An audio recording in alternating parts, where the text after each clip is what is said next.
Hi friends, நம்ம இன்னைக்கு என்ன பார்க்க போறோம்னா மெதுவடை தான் பண்ண போறோம். அந்த மெதுவடையை எப்படி பண்ணலாம்னு பார்க்கலாம் வாங்க. வடை பண்றதுக்கு ஒரு பாத்திரத்துல 1 டம்ளர் அளவுக்கு உளுந்து சேர்த்து 2 முறை நல்லா அலசிட்டு 4 மணி நேரமா தண்ணி ஊத்தி ஊற வச்சு வச்சிருக்கிறேன். இப்போ உளுந்து நல்லா ஊறிடுச்சு. இப்போ தண்ணியை வடிகட்டிட்டு உளுந்தை மட்டும் மிக்ஸி ஜார்ல சேர்த்து கொஞ்சமா தண்ணி சேர்த்து மாவை நல்லா நைஸா அரைச்சி எடுத்துக்கலாம். இப்போ அரைச்சி எடுத்த மாவை ஒரு பாத்திரத்துல மாத்தி வச்சிருக்கிறேன். இப்போ இது கூட ஒரு பெரிய வெங்காயத்தை பொடியா கட் பண்ணி போட்டுக்கலாம். ஒரு பச்சை மிளகாவை பொடியை கட் பண்ணி சேர்த்துக்கலாம். கொஞ்சமா துருவின இஞ்சி, பொடியை கட் பண்ண கருவேப்பிலை இலை, ஒரு அரை ஸ்பூன் அளவுக்கு மிளகு, கொஞ்சமா பெருங்காயத்தூள்,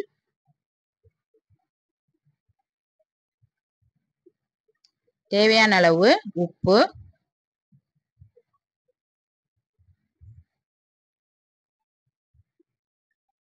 எல்லாம் சேர்த்து ஒரு ஸ்பூனை வச்சு மாவை நல்லா கலந்துடலாம்.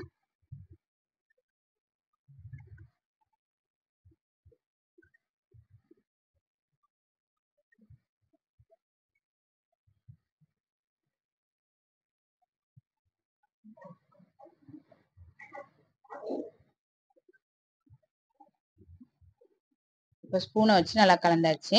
நம்ம கையை வச்சு மாவை நல்லா கலந்து எடுத்துக்கலாம்.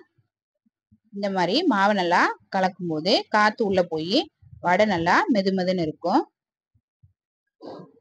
இப்போ வடைக்கு மாவு ரெடியா இருக்கு. இப்போ கையை தண்ணியில நல்லா முக்கிட்டு மாவை கொஞ்சமா எடுத்து இந்த மாதிரி உருட்டிக்கலாம்.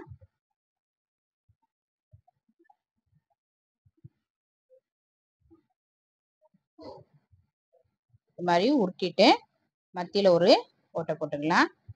இந்த மாதிரியே எல்லா மாவையும் ரெடி பண்ணி எடுத்துக்கலாம்.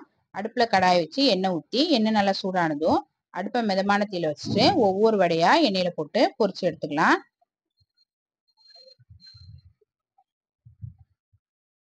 ஒரு சைடு நல்லா வெந்ததுக்கு அப்புறமா திருப்பி போட்டுடலாம்.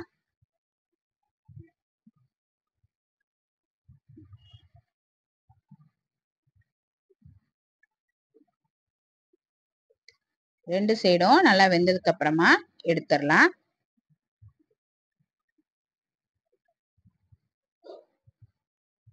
இந்த மாதிரியே எல்லா மாவையும் எண்ணெயில போட்டு பொரிச்சு எடுத்து ஒரு பிளேட்ல வச்சிருக்கிறேன். ரொம்ப டேஸ்டியான மெதுவடை ரெடி.